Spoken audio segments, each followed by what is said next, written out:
Class 7। अब हम पढ़ने जा रहे हैं आपकी हिंदी की पाठ्य पुस्तक प्रांजल का लेसन 3 दो कलाकार। परिचय क्या है इस पाठ का? प्रस्तुत कहानी दो ऐसी सहेलियों की है जो एक दूसरे से बहुत प्यार करती हैं, किंतु उनकी विचारधारा बिल्कुल अलग अलग है। एक जीवन की समस्याओं को कागज़ पर उकेरती है तो दूसरी उनका समाधान ढूंढने का हर संभव प्रयास करती है। एक दूसरे से इतना अलग होने पर भी उनकी मित्रता आखिर कैसे निभ पाती है, आइए पढ़ें।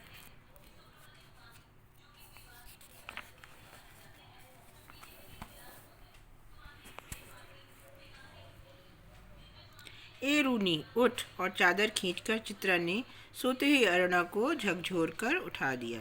तो अरुणा का नाम जो है, उसका नाम उसका निक नेम है वो रूनी है, और सहेली जो है उसका नाम है चित्रा।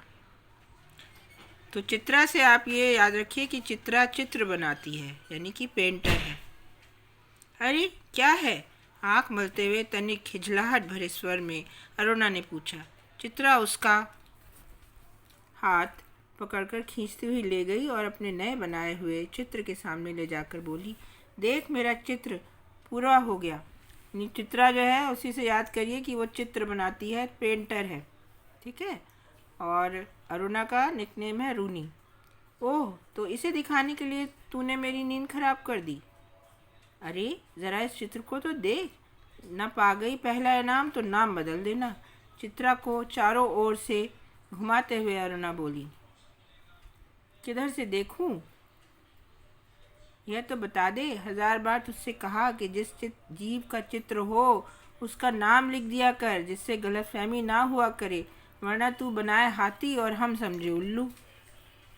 तो जो आजकल की मॉडर्न पेंटिंग्स होती हैं ना, उनका कुछ पता ही नहीं चलता कि बना क्या हुआ है। तो आपको यह कोई जीव नज़र आ रहा है? अरे ज़रा अच्छी तरह देख और समझने की कोशिश कर। अरे यह क्या? इसमें तो सड़क, आदमी, ट्राम, बस, मोटर, मकान सब एक दूसरे पर चढ़ रहे हैं, मानो सबकी खिचड़ी पका कर रख दी हो। क्या घनचक्कर बनाया है उसने, वह चित्र रख दिया। ज़रा सोचकर बता कि यह किसका प्रतीक है? तेरी बेवकूफ़ी का। आई है बड़ी प्रतीक वाली। अरे जनाब, यह चित्र आज की दुनिया के कन्फ्यूजन का प्रतीक है, समझी? कन्फ्यूजन माने जो अफरा तफरी है, समझ में नहीं आता क्या हो रहा है। प्रतीक माने सिंबल। मुझे तो तेरे दिमाग के कन्फ्यूजन का प्रतीक नज़र आ रहा है। बिना मतलब ज़िंदगी ख़राब कर दी है। और अरुणा मुँह धोने के लिए बाहर चली गई। लौटी तो देखा 3-4 बच्चे उसके कमरे के दरवाजे पर खड़े उसकी प्रतीक्षा कर रहे हैं। आते ही बोले, दीदी सब बच्चे आकर बैठ गए, चलिए। आ गए सब बच्चे? अच्छा चलो, मैं भी आई। बच्चे दौड़ पड़े।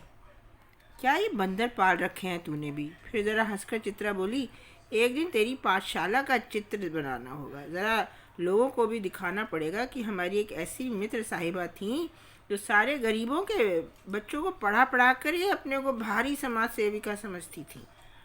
जा जा, सारी दुनिया में जाकर ढिंढोरा पीट दे। गरीब बच्चों को पढ़ाने में बुराई ही क्या है? और पैर में चप्पल डालकर अरुणा बाहर मैदान में चली गई, जहाँ बिना किसी आयोजन के ही एक छोटी सी पाठशाला बनी हुई थी। ढिंढोरा पीट देने का मतलब सब जगह अनाउंस कर देना, और बिना किसी आयोजन का मतलब बिना किसी स्पेशल प्रिपरेशन के, जैसे उसमें कुर्सियाँ, मेज़ें, ब्लैक बोर्ड इत्यादि बनाओ, ऐसा कुछ नहीं था। रात के 10 बजे थे। सारे हॉस्टल की बत्तियां नियमानुसार बुझ चुकी थीं।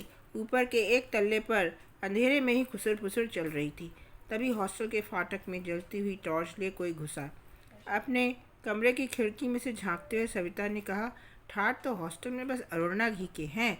रात 9 बजे लौटो, 10 बजे लौटो, कोई बंधन नहीं। हम लोग तो 10 के बाद बत्ती भी नहीं जला सकते।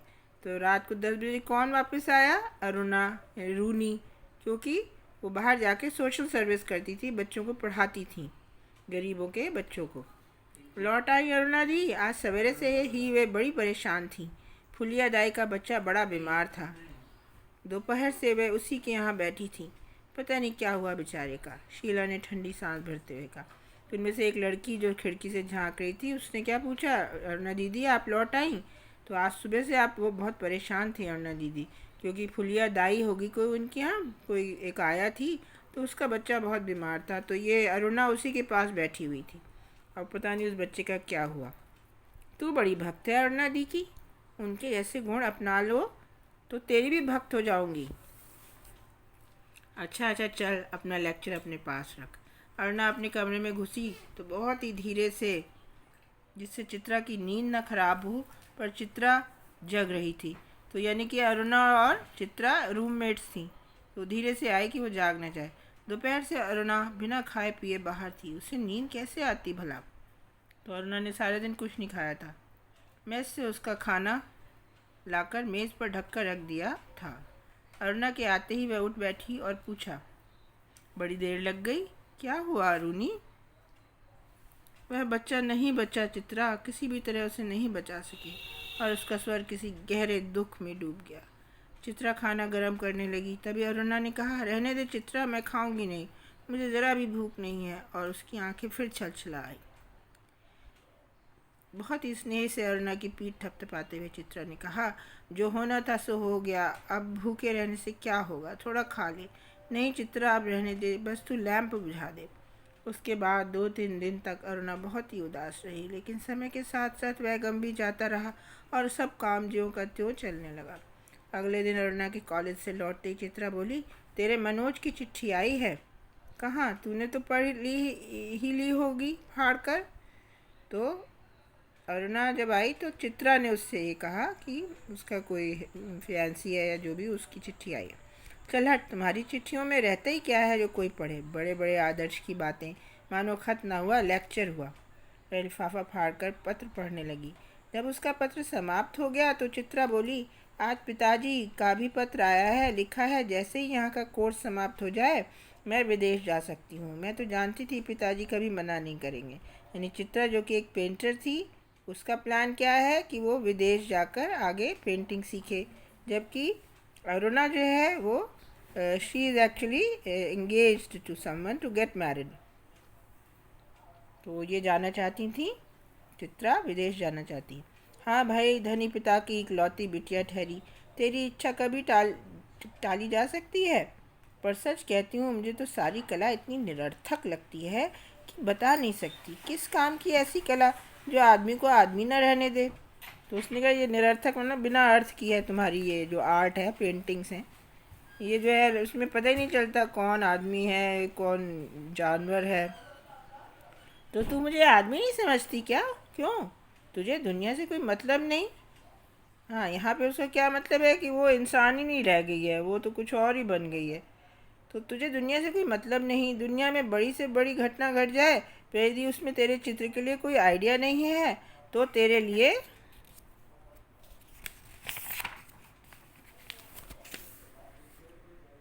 वह घटना कोई महत्व नहीं रखती। बस हर घड़ी हर जगह और हर चीज़ में से तू अपने चित्रों के लिए मॉडल खोजा करती है।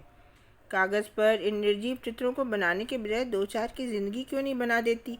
तेरे पास सामर्थ्य है, साधन है, उनका बजाय तुम पेंटिंग बनाती हो, मॉडल ढूंढती रहती हो। इससे अच्छा तुम किसी की मदद करो। सामर्थ्य है तुम्हारे पास, साधन है, तुम समर्थ हो, तुम्हारे पास इतना ताकत है कि तुम किसी की हेल्प कर सको। वह काम तो तेरे और मनोज के लिए छोड़ दिया है। तुम दोनों ब्याह कर लो और फिर जल्दी से सारी दुनिया का कल्याण करने के लिए झंडा लेकर निकल पड़ना। और चित्रा हंस पड़ी। फिर बोली, अच्छा यह बता कि तेरे यह सब करने से क्या हो जाएगा? जब तक समाज का सारा ढांचा नहीं बदलता तब तक कुछ होने का नहीं, और ढांचा बदल गया तो मुझे कुछ करने की ज़रूरत नहीं, सब अपने आप ही हो जाएगा। तो उसने कहा, ये ढांचा यानी जो स्ट्रक्चर है हमारे समाज का, उसको बदलो, क्योंकि अपने आप ढांचा बदलेगा तो सब कुछ बदल जाएगा और हमें कुछ करने की ज़रूरत ही नहीं पड़ेगी। हर 10-20 दिन बाद दोनों में अपने अपने उद्देश्य को लेकर, अपनी अपनी दिनचर्या को लेकर एक गर्मा गर्म बहस हो ही जाती, पर ना वह उसकी बात का लोहा मानती थी, ना वह उसकी बात की कायल होती थी। तो दिनचर्या मतलब रोज़मर्रा के अपने कामकाज में वो दोनों बहस ज़रूर कर पड़ती थी 10-20 दिनों में, और लेकिन ना एक दूसरे की बात मानती थी ना दूसरे पहले की। कायल माने मान लेना किसी को। 3 दिन से मूसलाधार वर्षा हो रही थी। रोज़ अखबारों में बाढ़ की खबरें आती थीं। बाढ़ पीड़ितों की दशा बिगड़ती जा रही थी और वर्षा थी कि थमने का नाम ही नहीं लेती थी। अरुणा सारे दिन चंदा इकट्ठा करने में व्यस्त रहती। एक दिन आखिर चित्रा ने कह ही दिया, तेरे इम्तिहान सर पर आ रहे हैं, कुछ पढ़ती लिखती तू है नहीं, सारे दिन बस भटकती रहती है। फेल हो गई तो तेरे ससुर साहब क्या सोचेंगे कि इतना पैसा बेकार ही पानी में बहाया। यानी कि उसके एग्ज़ाम होने वाले थे, वो सोशल सर्विस में लगी हुई थी, वो बाढ़ आई हुई थी तो उसके लिए चंदा इकट्ठा कर रही थी। तो वो कह रही है तुम अगर फेल हो गई तो तुम्हारे जो ससुर है सोचेंगे कि तुम्हारे ऊपर पैसा लगाया गया था वो बेकार हो गया। आज शाम को एक स्वयं सेवकों का दल आ रहा है, प्रिंसिपल से अनुमति ले ली, मैं भी उनके साथ जा रही हूँ। चित्रा की बात को बिना सुने उसने कहा। स्वयं सेवक होते हैं ना जो खुद ही सोशल सर्विस करते हैं, उनके साथ अरुणा जो है प्रिंसिपल से परमिशन अनुमति लेकर उनके साथ जा रही थी। शाम को अरुणा चली गई। 15 दिन बाद लौटी तो उसकी हालत काफ़ी खस्ता हो रही थी। अरुणा नहा धोकर खा पी कर लेटने लगी, तभी उसकी नज़र चित्रा के नए चित्रों की ओर गई। 3 चित्र बने रखे थे, तीनों बाढ़ के चित्र थे। चित्रों को देखकर उसके मन जाने कैसा कैसा हो आया। वहाँ लोगों के जीने के लाले पड़ रहे थे और उसमें भी इसे चित्रकारी ही सूझती है। और न जाने कितनी बात सोचते सोचते वह सो गई। शाम को चित्रा लौटी तो अरुणा को देखकर बड़ी प्रसन्न हुई। गनीमत है तू लौट आई। मैं सोच रही थी कि कहीं तू बाढ़ पीड़ितों की सेवा करती ही रह जाए और मैं जाने से पहले तुझसे मिल भी ना पाऊँ। क्यों, तेरा जाने का तय हो गया? हाँ, अगले बुधवार को मैं घर जाऊंगी और बस 1 सप्ताह बाद हिंदुस्तान की सीमा के बाहर पहुंच जाऊंगी। उसके स्वर से उल्लास छलक रहा था। उल्लास माने एक्साइटेड थी वो बहुत। सच कह रही है, तू चली जाएगी चित्रा? 6 साल से तेरे साथ रहते रहते मैं तो ये भूल ही गई कि कभी हमको अलग भी होना पड़ेगा। तू चली जाएगी तो मैं कैसे रहूँगी? अरे 2 महीने बाद शादी कर लेगी, फिर याद भी न रहेगा कि मैं कौन थी। चित्रा, बड़ी लालसा थी तेरी शादी में आने की, पर अब तो आ नहीं सकूंगी। पर अरुणा के कानों में उसकी कोई भी बात नहीं पड़ रही थी। चित्रा के साथ बिताए हुए पिछले 6 सालों के चित्र उसकी आंखों के सामने घूम रहे थे। वह उन्हीं में खोई बैठी रही।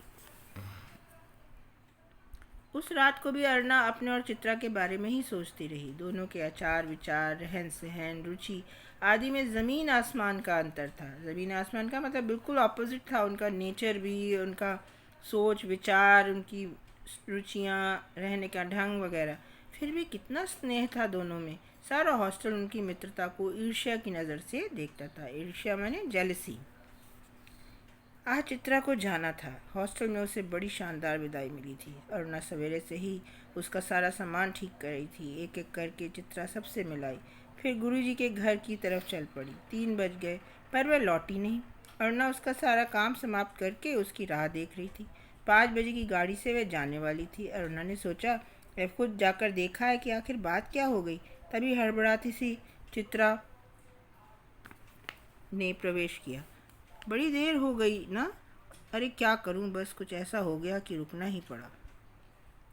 आखिर क्या हो गया ऐसा जो रुकना ही पड़ा? सुने तो। 2-3 कंठ एक साथ बोले। तो ये उसकी फ्रेंड्स उससे पूछ रही हैं। 2-3 कंठ मतलब 2-3 लड़कियां एक साथ बोली। गर्ग स्टोर के सामने पेड़ के नीचे अक्सर एक भिखारिन बैठी रहा करती थी ना? लौटी तो देखा कि वह वहीं मरी पड़ी है और उसके दोनों बच्चे सूखे शरीर से चिपककर बुरी तरह से रो रहे हैं। जाने क्या था उस सारे दृश्य में कि मैं अपने को रोक नहीं सकी और एक रफ सा स्केच बना ही डाला। बस इसी में इतनी देर हो गई थी। चर्चा इसी पर चल पड़ी कि कैसे मर गई। कल तो उसे देखा था, किसी ने दार्शनिक की मुद्रा में कहा।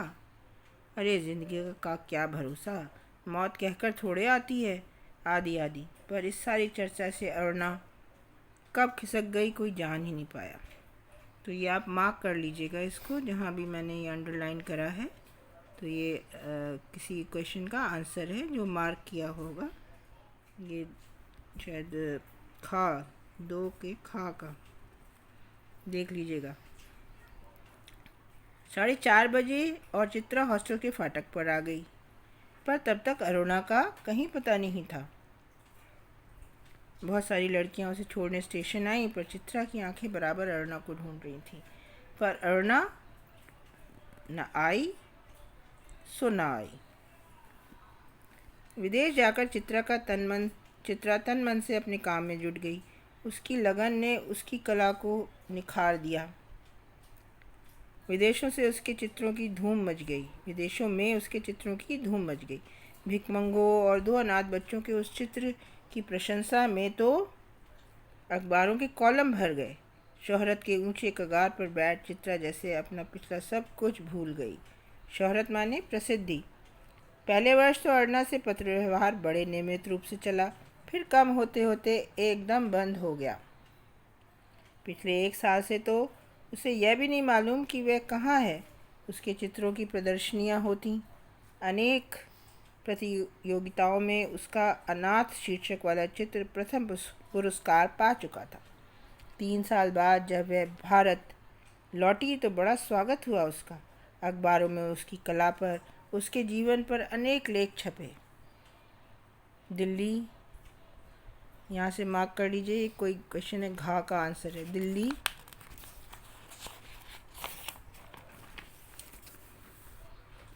में उसके चित्रों की प्रदर्शनी लगी थी। उद्घाटन करने के लिए उसे बुलाया गया था। उस प्रदर्शनी को देखने के लिए जनता उमड़ पड़ी थी। भूरी भूरी प्रशंसा हो रही थी, यानी बहुत ही ज़्यादा उसकी प्रशंसा हो रही थी।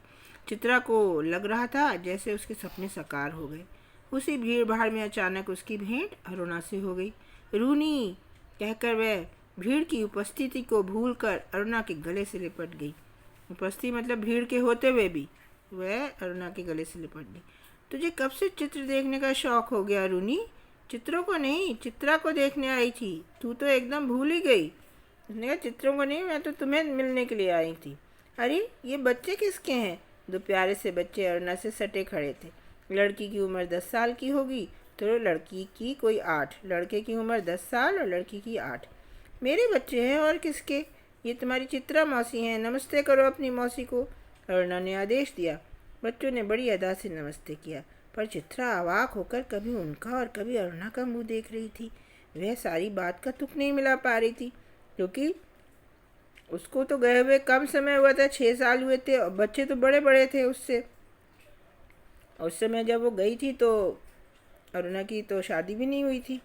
आप हमें सारी तस्वीरें दिखाइए मौसी, समझा कर बच्चे ने फरमाइश की, यानी कि एक उसने फरमाइश का मतलब मांग की।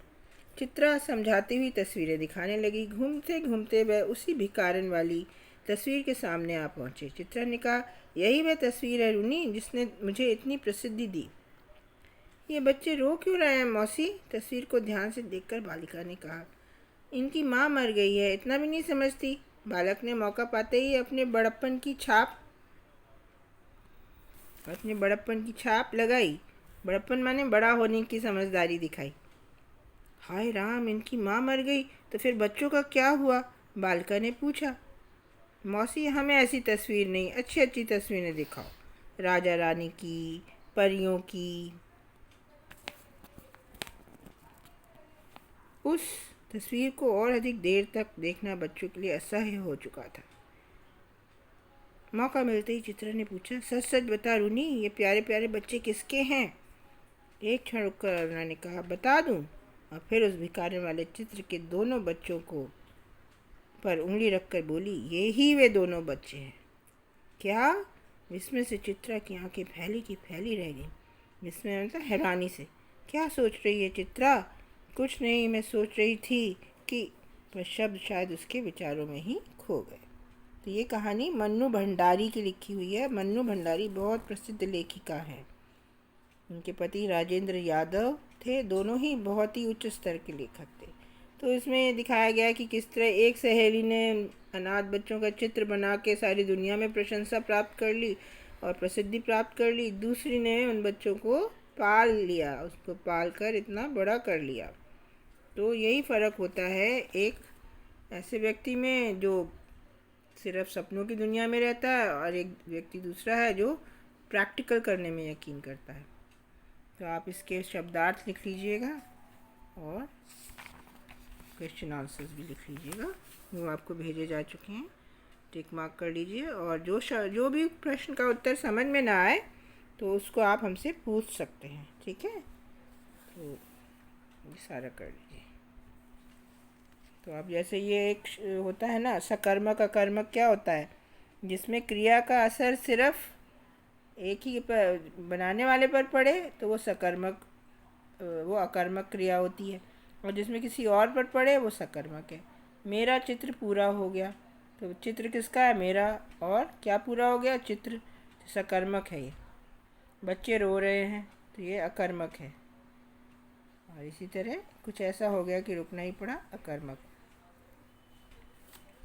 तो दूसरे पर असर पड़ रहा है आपकी क्रिया का तो सकर्मक, और सिर्फ हमारे ऊपर ही पड़ रहा है, करने वाले के ऊपर पड़ रहा है, वो अकर्मक।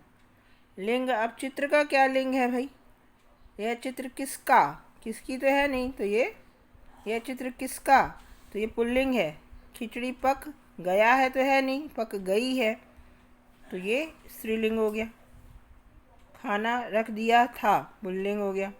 वर्षा हो रही थी, स्त्रीलिंग हो गई। तो हम किस तरह से वो यूज़ किया गया है उससे हम उसका लिंग निर्धारित करते हैं। इसी तरह आप शब्दों को थोड़ा दूसरी तरह से भी लिख सकते हैं। इसमें हलंत लगा देते हैं, द पे हलंत लग गया, बुद्धि में, एट्सेट्रा, तो इनको आप लिख लीजिएगा।